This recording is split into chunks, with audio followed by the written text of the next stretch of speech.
taong sanay ng mag-isa. Nandito ka dahil kailangan mo ako o kailangan mo ako? Kaya nandito ka.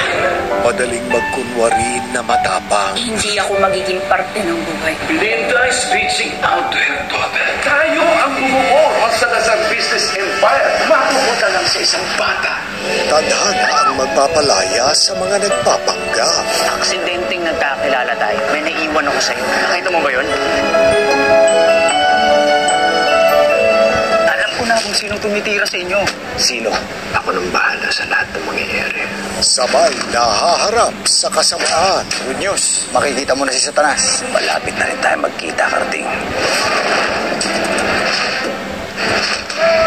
Magkasamang tatalon sa bukas na walang kasiguraduhan.